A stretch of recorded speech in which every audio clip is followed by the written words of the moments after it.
Dan Yankelovich and I have the great honor and opportunity to add our thoughts to this splendid program this morning. There are a great many uncertainties about the state of the world. There are questions about what Russia is like.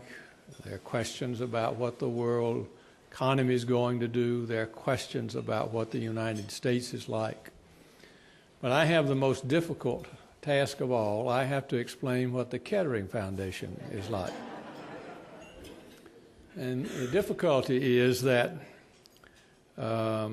we are a research institute called a foundation. We're not a grant maker. I say that in all of my speeches so that none of you will feel obliged to take what I say too seriously. And we are very grateful, though, to the grant makers who have paid the travel expenses for Dartmouth over these many years, beginning with Ford. They're listed in the bulletin. Our job our research is on politics, and in particular on citizen diplomacy. But if they don't meet, there's not much we can do to learn from them. So when the grant makers have been unable to come up with the funds for the travel, we've had to dip into the research budget for that. So all the more my reason to appear before you grateful for the grant makers. If you know of any others that would like to contribute to an extremely worthy cause, I could make some suggestions.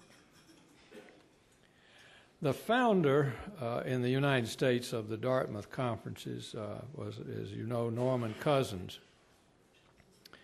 And he grounded the Dartmouth conference in this observation: governments are not built to perceive large truths. Only people can perceive great truths. Governments specialize in small and intermediate truths.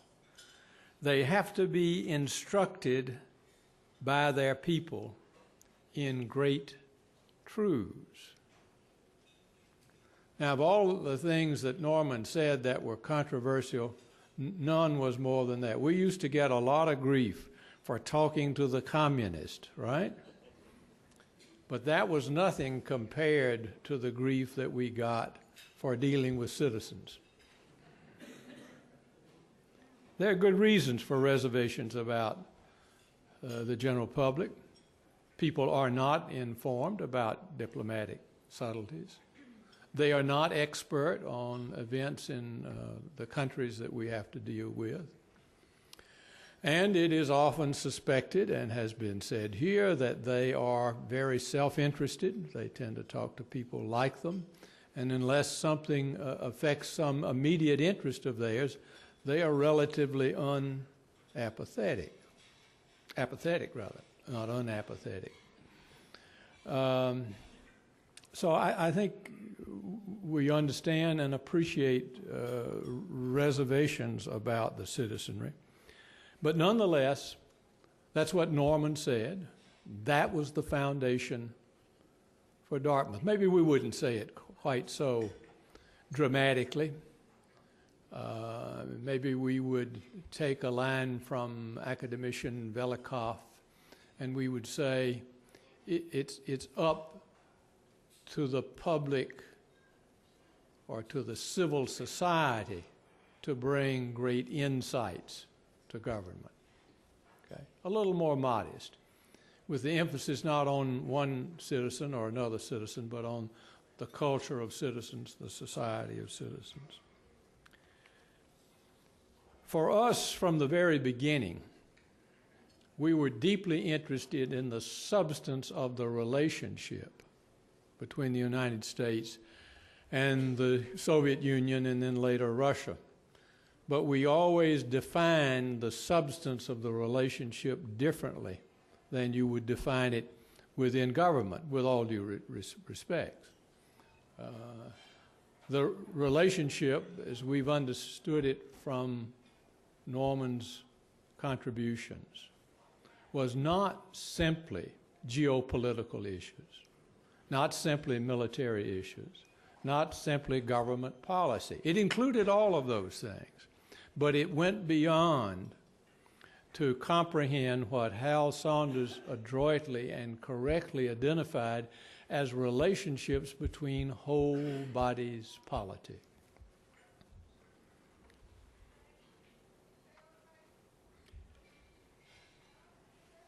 The focus, the difference in the understanding of what was the substance of the relationship gave rise to very different stories about the history of Dartmouth. Okay.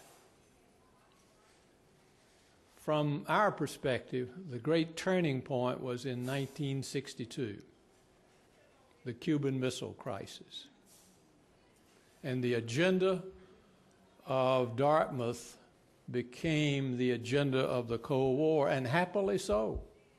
Happily so. And it continued until 1988. You remember that the Soviets sent Yuri Arbatov and a delegation to brief the United States on the great changes that were about to take place in the Soviet Union. They came to Texas, to Newport Beach, California. I think maybe there was a meeting here in Washington. We heard them, but we didn't believe them. But that was the beginning of a different era in the Dartmouth Conference. Up until this point, it had been essentially back channel for the government, and the measure of its effectiveness was how effective the back channel was. By 1988, and certainly by 1991, with the collapse of the Soviet Union and the emergence of the Russian Federation, Dartmouth was able to reclaim the cousins' agenda, because, as Yuri Arbatov said of the changes, we're going to deprive you folks of an enemy. Now what are you going to do? Well, actually what the changes did, it deprived Dartmouth, all of Dartmouth, of an enemy. And there was a period of time between 1988, 90, 91, up until 2006 or 8, in which there was a chance to move from back-channel diplomacy to supplemental diplomacy. The idea was that engaging the citizenry, you could find out things that were useful to the folks in government who had heavy responsibilities, but that had a use in and of themselves beyond what they did to inform the back channel. And you saw that demonstrated today. It was possible thanks to some very important meetings in 1994 and 1996, where we were able to get beyond the very tight, agenda-scripted, face-to-face, intense diplomatic discussions to move about in the two countries to get to know other constituencies. And we were able to bring things to the table. We were able to bring a better understanding of domestic issues, of internal issues. We were able to bring a better understanding of the attitudes of the citizenry. And now, in addition to that, supplement to governmental diplomacy, we were able to engage in constituency building. We've had great partners in that. In Russia, the Russian Center for Citizenship Education and the Foundation for Civic Culture associated with Moscow State Pedagogical University. And in the United States, the National Issues Forum, Public Agenda, the organizations like the American Library Association. We have the General Federation of Women's Clubs here with us. And that's been incredibly helpful because, and I'm embarrassed to say it, in the first round of forums, the Russians did more than we did by a ratio of, what, 2 or 3 to 1. So with the assistance of the Library Association and others, we're now able to mount a respectable showing. As I listened to the presentations today,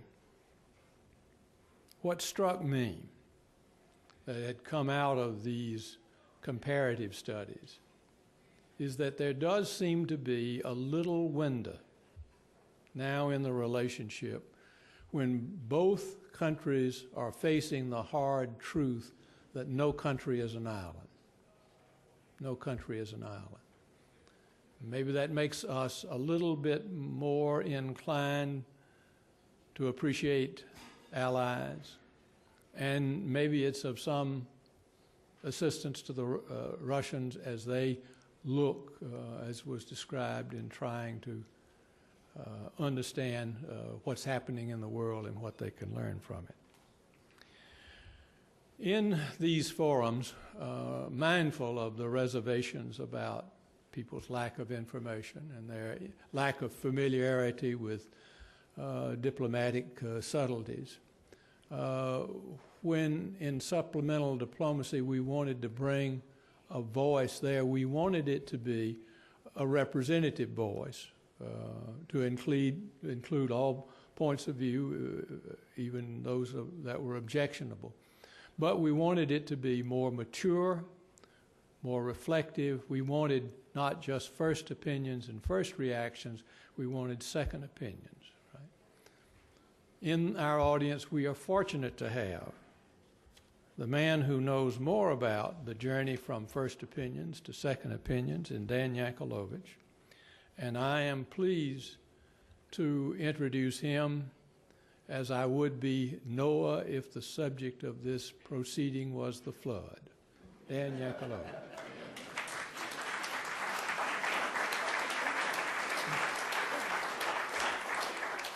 Now that's what I call an introduction. David mentioned Yuri Abatov, and he was a friend. He passed away a few weeks ago. I can't think of a more fitting occasion to say goodbye to him than this 50th anniversary, because it was so central, and he was so central to its working. So, Yuri, goodbye. I think that this is not just the end of the 50-year Dartmouth process, but the beginning of the next half century. And the phrase David used it, John Doble used it, of there being a little window, I think is valid.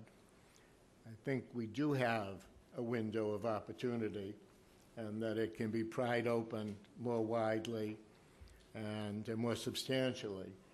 And that's what I'd like to take a few moments to explore. Taking as my point of departure one of the asymmetries that was brought up this morning, which is that the goal of creating a American-Russian partnership has become much more difficult in the United States after the collapse of the Soviet Union. And it's not simply because, as Yuri said, we were deprived of an enemy, but because the relationship has become, as John Doble pointed out in his research, much less salient. It's sort of, as the phrase goes, off the radar screen. And the condition of our society and our economy have become so obsessive to Americans that it just can't but help be pushed way off the priority list for Americans. And we not only have been deprived of an enemy in the Soviet Union, but radical Islam has come in to fill that role of being the enemy, thereby diminishing the concern with Russia. So Russia is not a threat anymore, except for the remnants of the nuclear issue. But it's not an ally either. So there you have a almost total attention vacuum. Now, if that vacuum is going to be filled, and we're going to develop a new framework, then I find Hal Saunders' suggestion of a framework that comes from his own diplomacy work very useful. Hal distinguishes among 4 levels of people with influence over policy, 2 of them in government, the tiny handful of people in the executive branch that count on issues, and the groups, the relevant groups in Congress. And that's where the back channel stuff was focused. The other 2 potential constituencies are what he calls policy influencing elites: journalists, analysts, think tankers, public intellectuals, policy wonks, academics, and the general public. And there is a huge difference between communicating between them and building constituencies.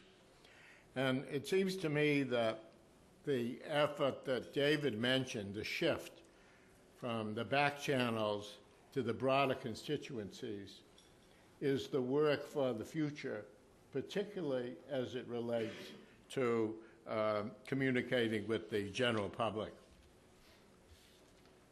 And question is, how do you do that? How do you build constituencies, stronger constituencies, both with the general public and also with elites? And I think you need both prose and poetry. Poetry was mentioned this morning. Words were mentioned this morning. And on the prose side, I think you need to make the rationale for building such a constituency far more explicit and persuasive than it is now. You know, in the discussion this morning, we heard fragments of it, but nothing systematic. There is no, to my knowledge, coherent, cogent, systematic rationale for building a stronger partnership. The basis of the rationale is there, both in the positive sense that it offers wonderful positive opportunities, and in the negative sense that it would enable us to avoid even more trouble than we have now.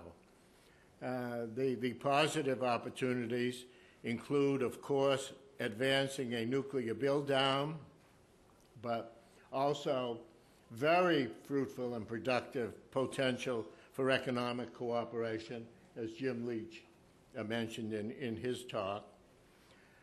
Support in solving troublesome foreign policies, such as dealing with Iran and seeking a peaceful resolution of the war in Afghanistan.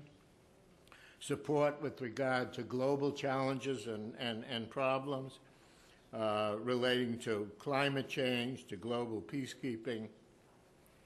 So the positive side is very impressive, and the negative side is also impressive, because it's hard to see how we prevent the vestiges of the mistrust and the hostility of the Cold War from poisoning the atmosphere, especially when trust, compromise, and concessions are called for on both sides.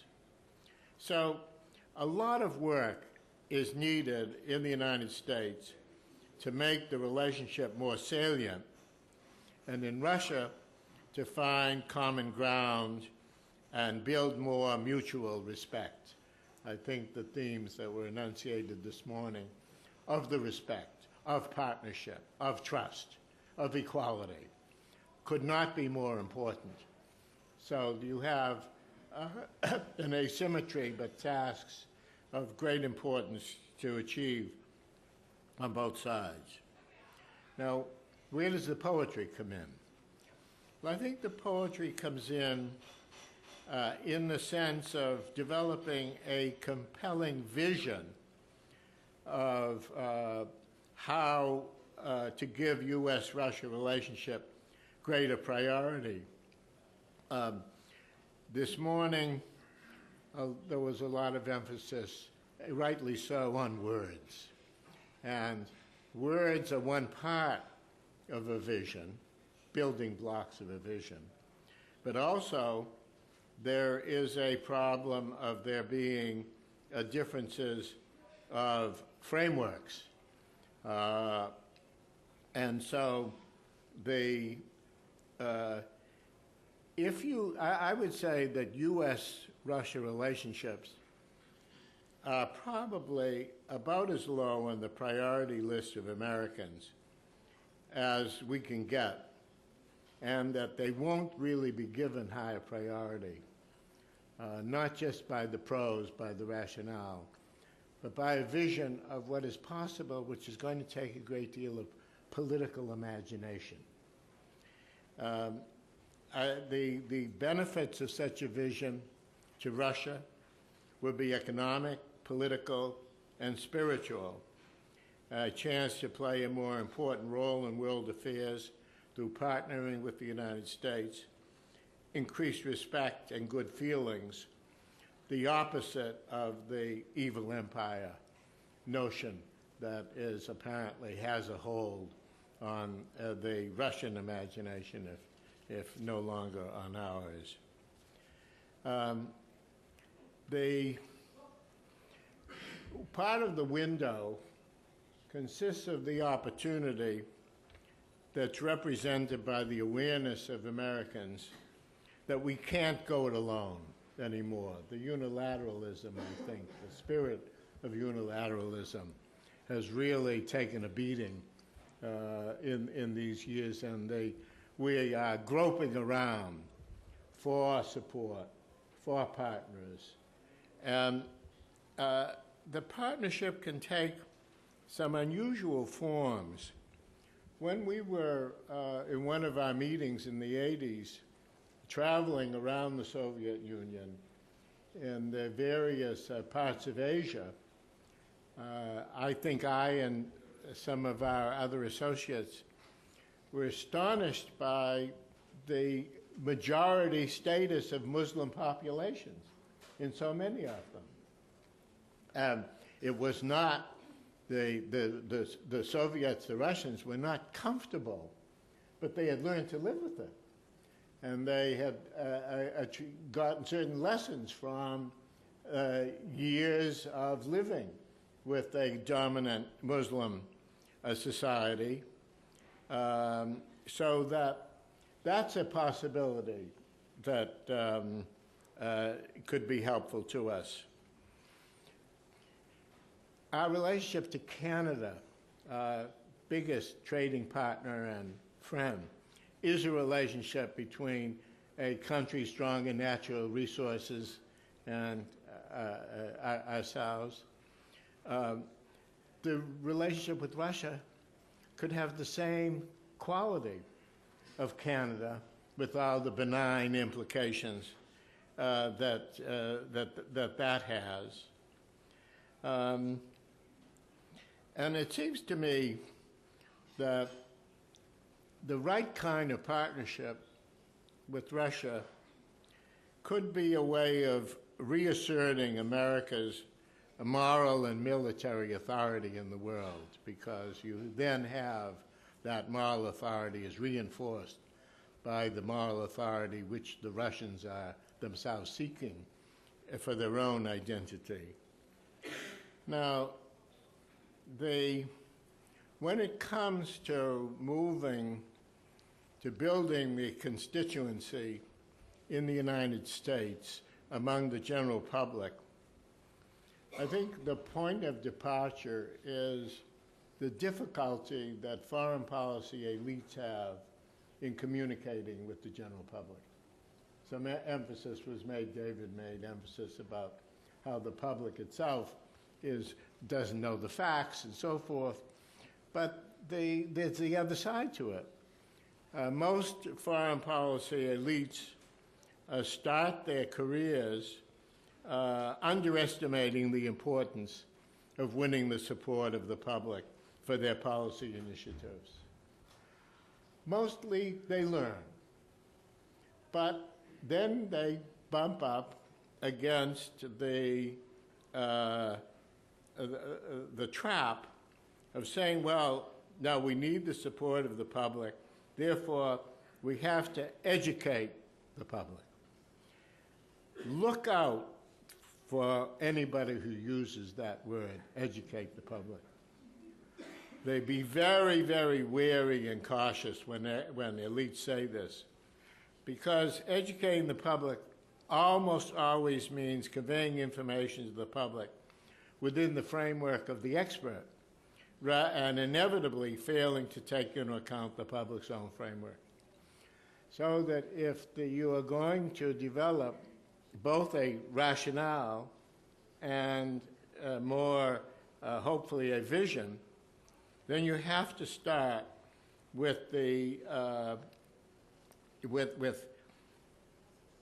focusing on the erroneous way in which elites think about communicating with the public. They have an erroneous, mistaken image of the way public judgment is formed. They assume that people make up their minds in a single step and in real time when they have relevant information. I have more than a half century now of experience that demonstrates that people make up their mind in a series of stages that take years and decades to complete, and that the process is decidedly not information-driven.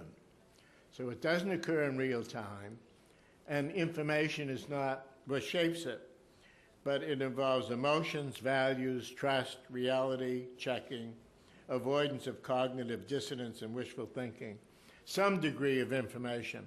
But information is almost always secondary in importance.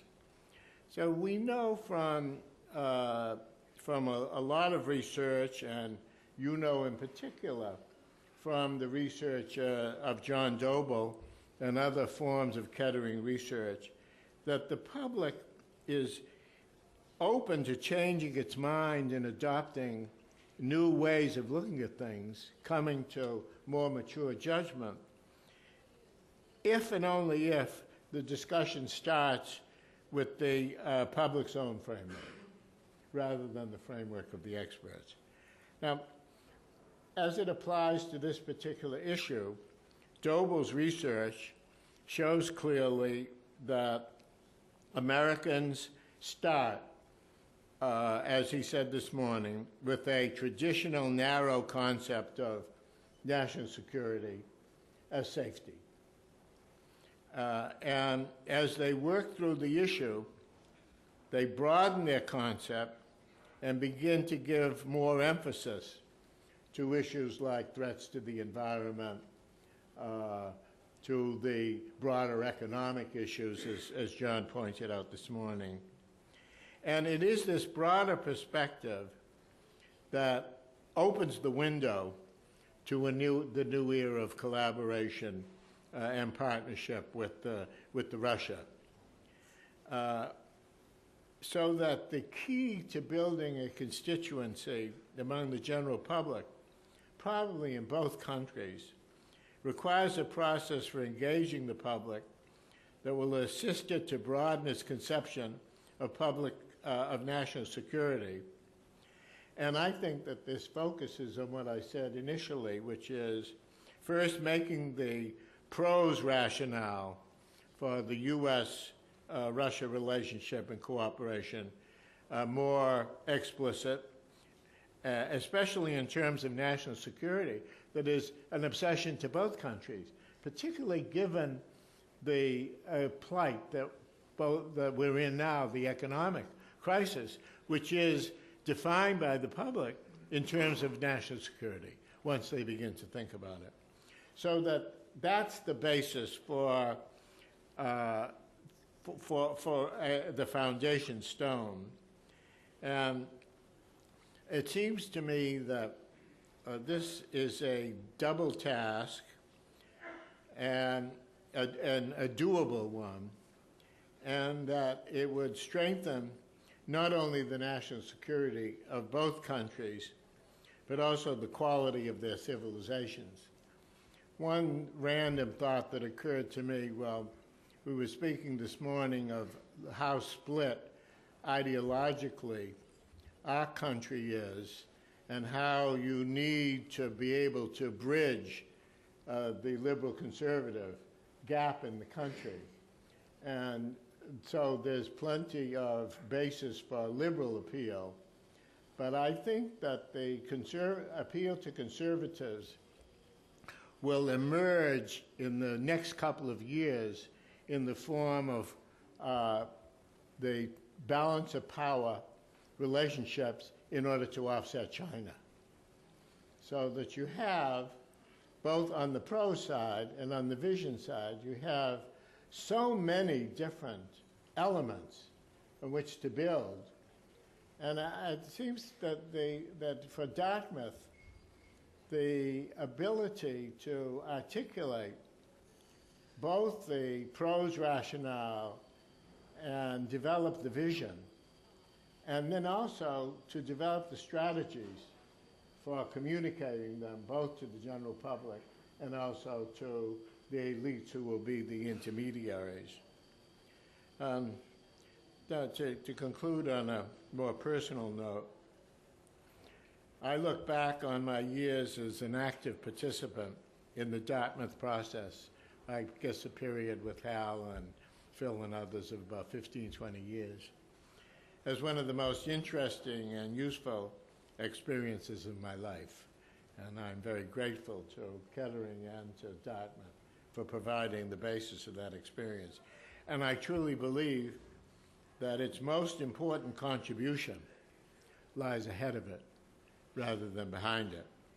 Thank you, and I'm delighted to be sharing this experience with you.